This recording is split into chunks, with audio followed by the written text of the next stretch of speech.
Viewers, welcome to the program Safe Life. I am Ishime Kathy, and today we are going to be looking at water and environment. These two take a significant role in our day-to-day social life, as Dr. Kalisti explains.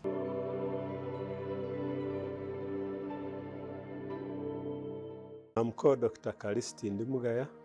I work for the Ministry of Water and Environment as Director for Water Resources Management. I'm responsible for ensuring availability of water in the right quantity and quality for all the socio-economic development activities of the country. Under the Directorate of Water Resources Management, we are responsible for planning for the use of the water.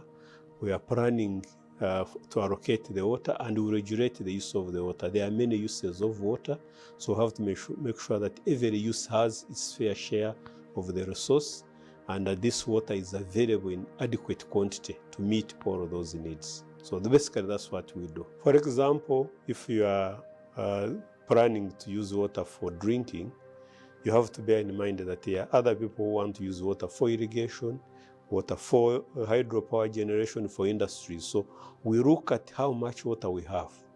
We decide how much we are going to give to each use, because water is not available everywhere in the adequate quantity. There are some areas where the water is limited. So in situations where the water is limited, then what we do, we look at how much water we have. We look at how much is needed for each use, and then we decide how much we allocate. It will be like you having money in your pocket and you want to go for shopping.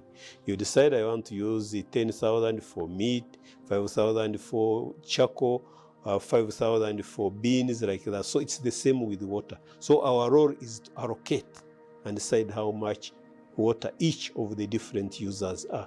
And we have to make sure that each user has a fair share, because you can get one user taking it all while others don't get it. So our role is more or less like a judge.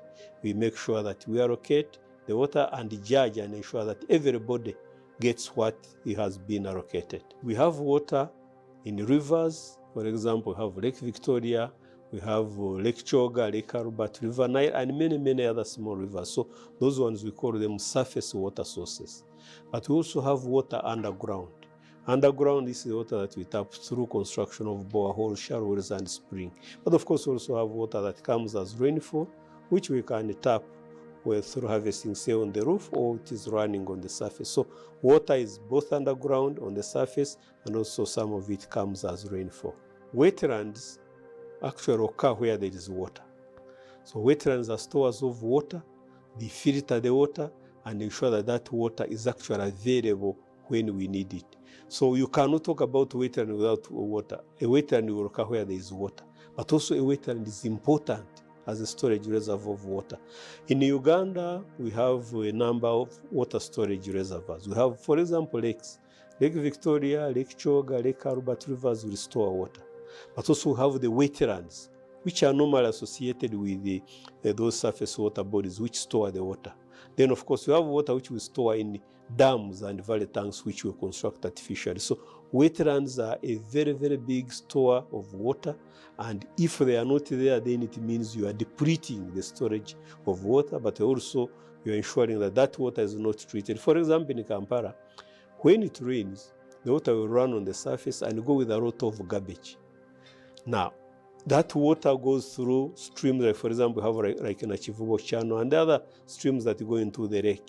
If all of that material was going to the lake without anything stopping that material, the lake would be full of plastics, would be full of garbage. So the wetlands that occur between Kampala and Lake Victoria are the ones which are helping us to remove those materials that come from the city. They reduce on the contaminants, and so that by the time the water reaches Lake Victoria, it is cleaner. And that's why we are insisting on having wetlands actually restored and protected. For us, from the water resources point of view, they are very important. If you, for example, store water in a pot or a tank, it is the same way. If the tank or pot has leakage, then the water will not be stored there. It will not actually hold the water you need. So the wetlands also stores, and once we degrade them, then in a way it is as if we are creating holes in our tank, and then the water will start going. By the time you realize there is no water to depend on, and also the water is not filtered. Government at the highest level, and I think viewers must have listened to the speech by His Excellency the President just recently, where he stressed the importance of restoring wetlands and getting people to get out of the wetlands. Many of the wetlands have been degraded. Many of them actually have been turned into gardens. Others, people have put their buildings. So you find that the wetland is not there. So government's plan is to make sure that the wetlands are restored and brought back. The wetlands, right now, the coverage of the wetlands is about 8.9%. And yet, naturally, the wetlands should be about 14%. So the effort of government right now is to restore, get those areas which were wetlands, which have been destroyed, to be brought back so that the wetlands can perform function. In his address, the president also highlighted the importance of wetlands in terms of rainfall formation. And he did indicate, and rightly so, that 40% of the rain we have in Uganda comes from wetlands. The wetlands will send water up the atmosphere, then it forms the clouds will condense and come back as rainfall. So wetlands are important in formation of rainfall, they're important in storing the water, they're important in treating the water. So government plan is to ensure that those wetlands which have been degraded are brought back, and those which are not yet degraded are protected. And that's why government has moved forward to put in place a number of measures. Number one is we have to ensure that the people are informed about where a wetland is and its boundaries. So we now have developed wetland maps. We now know if you, for example, you're in an area and there is a wetland, and you want to know whether your area is in a wetland or how much of your area is in a wetland. Just come to the ministry here under the Wetland Management Department. They have maps where they will show you where the wetland ends in your land. Then we are demarcating wetlands to make sure that one can know the boundaries. So many other things are being done as part of that effort. Of course, sensitization is very important, but I must say that Ugandans, we are very interesting people. Even when we know something, we tend to claim that we don't know. Now, of course, we have had a number of sensitization activities on radio, on TV, even some workshops, even physical engagements, but people will claim that they don't know. Now, of course, and where they are right, because they want to give an impression that nobody has told them, but the message of restoring wetlands has been around. It's not a new thing. Even telling people that please get out of the wetland, but people sometimes take things for granted. They say, this is the normal way. People we were talking will not get out. So we have, when we started evicting people, and even cancelling titles, in Kampala, many titles, over 300 titles, were cancelled a few years ago, about 2-3 years ago. Then people raised an alarm that you have not told us. People say, but we are not sure that it's a wetland. And some even went to court and put their injunctions. So government said, okay, if people are claiming that they don't know, hold on and engage them. But we are not going back. Even right now, we have said, if people are claiming that they have not been engaged, let's put the eviction on hold. We engage them and then we'll see what they will say. But also we have noted that some of the people who actually probably could have heard the messages may be moved away, and we have had information that some people got the messages, immediately sold the land to new people and moved away. So new people come think it is land that is available. So it could be a combination of that now. If they are right and say we didn't know, now this is the time to tell them, guys, if you bought land which is in the wetland. So government has decided that, okay, let's listen to the people. And obviously, when somebody requests you to maybe redo what you are doing or repeat your message, doing it is not a sign of weakness. It's a sign of saying, okay, I'm ready to listen to you. If you didn't know, I'm going to stop what I'm doing and let you know. Now, after I've informed you, now I'm going to see what excuse you will give. But the government is not stopping. We are moving so that we said, okay, listen to the people so that we move forward together. You heard some politicians within the city saying, oh, we are not involved, LCs. So government has said, okay, let's move forward. That's why you had that environmental committee within KCC that had not been informed is going to be formed so that we don't have anybody having an excuse. Yes, indeed. And again, if I can draw from what His Excellency the President mentioned, the President said, look, in the first instance, you shouldn't have been in a wetland. These are the areas where there is water. Now, if you go in an area where you're not supposed to be, you shouldn't ask me, but I went there, where were you? I always give an example that if we have traffic rules and regulations, where, for example, they say in this area, you don't drive beyond 50 kilometers. So even if there's no police, you're supposed not to go beyond 50 kilometers. Now, if you drive beyond 50 kilometers because you didn't say police, and for some reason a camera captures you and they get you to say, but where were you? Why didn't you stop me? So ideally, government is saying the law is clear, the messages have been clear, and many of these, by the way, are not ordinary people. Many of these are people who have gone to school, who know the law and all of that. So to say that where were you? Should I be running after you to stop you from doing what you're supposed to do? So again, people can raise a concern that we went there, where were you? We are saying maybe we're not there, now we have come, you get out of where you're not supposed to be. We have better ways, but many times you find that people don't want actually to listen. Now, for example, restoration, we go through a number of stages. Whether the restoration of wetland, a riverbank, or a forest, or even getting people out of the areas around the water bodies. We start by, first of all, getting people, we discuss with them, they get to know the challenges that we are faced with, the causes, they are part of the discussion. Then we say, can you get out of this place so that really the wetlands can be protected, riverbanks can be protected, but also water can be protected. There are some who go away. There are others who don't go away. But as we tell them to go away, we are saying we can help you to get alternative sources of income. Now, what has been the message that the president has been passing across and which we are moving forward? When you have a wetland, you recognize that the wetland is needed and is important. But you can also benefit from the wetland. For example, if we talk about rainfall, who's benefiting from rainfall? The good air. Of course, the water. All of us are depending on it. If there is no water, then you don't survive. You need water for drinking, you need water for bathing, for everything we do. So even the people in the wetland, or you are thinking about going in the wetland, are beneficiaries of these resources. But we don't want them to die. So if, for example, you have been depending on a wetland, we are saying, we are going to restore this wetland, and you actually end up getting even more than what you are getting. In many areas, for example, we are supporting people to construct fish ponds around the edge of the wetland. The wetland will be there. We support you to construct fish ponds, and many, many people are now getting a lot of money with that. We are supporting people even to harvest water and do some small-scale irrigation around the wetland, and many people are benefiting from that. We can actually, in some areas in southwestern Uganda, where they have many banana plantations, they need mulching material. We are getting people to get mulching material from a wetland.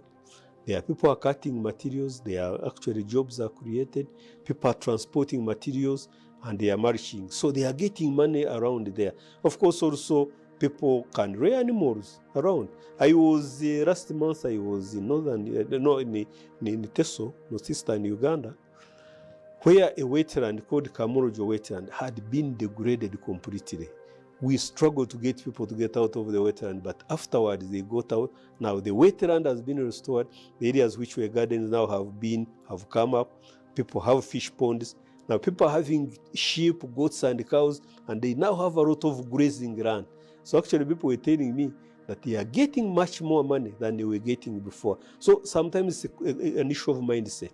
Somebody say, I don't want to move. But in many areas, we are having options. Of course, Kampala poses a challenge that sometimes you may not have much you can do around the wetland. Many of the areas have been developed. And that's why we work with them to see what kind of activities can be done to enable you survive without being in a wetland. But when we reach a point of actually evicting, that's the last resort, where people have reached and they have refused, will not get out, they don't even want to listen to an alternative, and then they say, okay, then the government comes in. So in the work we do, enforcement and evicting is the last resort, where somebody arrogantly has said, I will not get out. Well, I just want to give you an example. In Kenya, before I even come to Uganda case, in Kenya, they have constructed the road. There's a road from Nairobi to Mombasa, a highway. Now, people had encroached on road reserves. Even skyscrapers all skyscrapers were brought down without any compensation. Now, if somebody has done something wrong in a place where it's not supposed to be, now if you start compensating them, you're actually motivating other people to come. And I think people need to know that. Idea that somebody is going to come and do what? And do the same. You have heard of a situation where people hear a road is going to pass through this place, and then the people immediately move and put their house because they want compensation.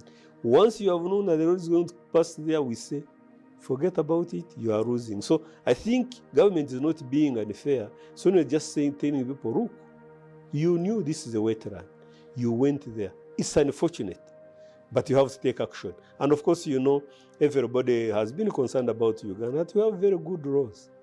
But the challenge we have as a country is enforcement. And I think government is doing what Ugandans have been asking it to do, to enforce, so that we move. And what we are going to do is to make sure that we enforce across the board without any favoring anybody, so that we bring back this country. I think the country, if we don't take action, Uganda will not be there for us to live in comfortably. Everything is really not moving on well, and I think the actions that are being taken are in the right, taking the right course. People may suffer now, but we are sure that we are going to live a better life. We don't want to enjoy today and tomorrow we die. We would rather suffer today and then have a longer, enjoyable life. Right now, many people in Kampala and many areas are using pit latrines and septic tanks. So when it rains, because many of the areas in Kampala are lying areas, so the water level will go up. Again, when it comes and is moving very fast, the wetlands will reduce the speed at which it's moving. But because the water is coming up, it raises very fast, and you find that some of the pit latrine septic tanks are flooded. And then, of course, garbage around markets and all that, garages, everything goes in. So pollution is coming from many, many sources. But also we're having some industries which, unfortunately, especially at night, they want to discharge their wastewater, which is not treated in water bodies, because they want to save the cost of treatment and all of that. So again, it's a combination of things, and wetlands are very, very important also in ensuring that we reduce on the pollution. Obviously, we need to take action to make sure that we take the other action that pollute, but wetlands are key. And that's why I think as a country, we need to give attention to restoration and protection of the wetlands that have actually not yet been encroached. The public should know that access to safe water is a human right. We cannot live without water. But this water has to be available in the right quantity and quality. If we don't have water for drinking, we cannot survive. But we need water for bathing, we need water for drinking, we need water for cooking, washing, everything. But also we need water for even irrigation. We are talking about doing irrigation where we have a lot of drought occurring. So water is very, very important. But as you get the water, you also have wastewater. That's where we need sanitation and hygiene. So they are very, very important, but water cannot occur in a vacuum. Water is part of the environment. And that's why when we are looking at provision of water, we say, where does the water come from? Where does it reach where I am? And that's why we are saying that water and environment, resources, development and management have to be looked at holistically. If you don't protect the environment, you'll have no water to provide. If you don't protect the environment, the quality of the water will be poor. And that's why I think whoever decided that you have a Ministry of Water and Environment was right. You need to protect the environment so that you have the water and the water available in the right quantity and quality. So I want to appeal to Ugandans, my colleagues, let's give attention to protection of the environment. Let's give attention to restoration of wetlands, riverbanks, and forests, so that we can have a country that has adequate water, good air, good food, energy, and everything we need so that we can move into middle income status. We are not going to move into middle income status with what we are doing. We have to really remember that it's not government alone, it's all of us. And I think whatever is being done, we may question how it is being done, but we need to come forward and support. Because Uganda is our country. Where shall we be if it is not a country one would be proud of? So let's join efforts. As government, we are there to work with everybody, and that's why we are creating partnerships. We want to create partnership with the media, Again, UBC would want to thank you for always profiling the programs of government and the ministry in particular, but we want to call upon all the partners to come forward and join the government so that we can make this country a place all of us can be proud of. Climate change is real. There's no question about this. We are already seeing the temperatures high. In many areas which used not to be hot, now you see they are hot. Even at night, these days you probably may not even need a blanket. So the climate change is real. Temperatures are going up, but also the rainfall is falling within a very short period and a lot of it, and the seasons are changing. So climate change is real. Is affecting the way we are doing things. It is destroying when it is too much water, we get floods, and these floods can destroy infrastructure, can even kill people, destroy people's livelihoods. So we need to remember that climate change is here, and what we need to do as a country is to prepare ourselves to live with it, and that's why we talk about adaptation. So adaptation is about being able to live with these challenges. And some of these adaptation measures will involve restoration of wetland, tree planting, harvesting water even on the roof, on the land, improving on irrigation, ensuring that we have services, water and sanitation services that are climate resilient, so that we don't have, for example, a pit latrine that is going to be filled with the water, flood water, and then pollutes the water. So I want to call upon Ugandans to remember that climate change is real, and it's us as individuals to be able to take action. And we have a number of programs going on all over the country to improve people's resilience to climate change and prepare them to be able to deal with the changing climate. Since September 2022, the president issued a directive that no license should be given in a wetland. So since September 2022, no license has been given. But there are those who had been licensed before 2022. Those might be the ones, and they had not started the investment. So again, people need to know that government has decided no more licensing of any activity in a wetland. The president, of course, has said that some factories which are there may not do much. We try to see how we can improve the way they do things, but nothing is being done with regard to licensing. So again, sometimes, people will depend on hearsay. Somebody will come and say, but if you have a factory, maybe one who may need to check and see, has it been licensed? Of course, if somebody was licensed at a factory before September 2022 and has been procuring equipment and all of that, and has brought the equipment in the country, you don't want to come and say, take it back. Those are the cases. But they were being instructed to make sure that we guide them on how to do activities in an environmentally sustainable manner. As of now, no. Since September 2022, no licensing. Because again, we note that wetlands really have all been destroyed. So let nobody think about going in a wetland. And as I said, if you are not sure whether you are in a wetland or not, just approach the Ministry of Water and Environment. And we have regional offices, by the way. We have 6 regional offices. We have an office in Mbale, we have an office in Mbarara, we have an office in Wakiso, an office in Fort Portal, an office in Irira, and an office in Karamoja. So you can come to the Ministry of Water and Environment here, but you can approach our regional offices, and our staff will be there to help you and support you and guide you. We are not there to penalize you. We are there to work for you because we are employed to provide services to Ugandans. So let people feel comfortable to come to us. We are not the police to arrest you. We shall not arrest you. Come forward so that you help us to serve you better. So my last remarks, first of all, I would like to thank UBC for always being available, really to give us a chance to talk to Ugandans and pass over these messages. We do appreciate. And I want to call upon Ugandans to remember that Uganda is our country. It is ours. Nobody is going to develop Uganda. Nobody is going to take action in Uganda. Once the government comes up with the programs that we are calling upon stakeholders to come and join in and support, we want all of you to know that we are not doing it because we want to hurt you. We are doing it because we want to serve you better. The taxes you pay are the ones which pay our salaries. And if we don't do what we are employed to do, then obviously you complain that we are not doing our work. So come forward and work with us. If there are things that we are not doing well, come forward and talk to us and we see how we resolve them. Of course, we can't be a perfect 100%, but we would want you to know that whatever we are doing it for the good of this country. So if you want to contact us at the Ministry of Water and Environment. Our headquarters are in Rosera.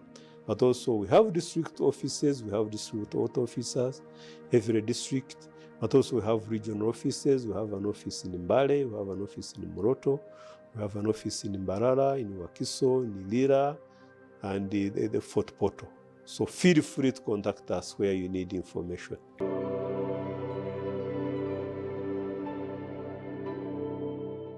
Let's preserve the environment, especially the wetlands, to fight climate change. I am Kathy Ishimye. Remember, living a safe life is your right and responsibility. Stay safe.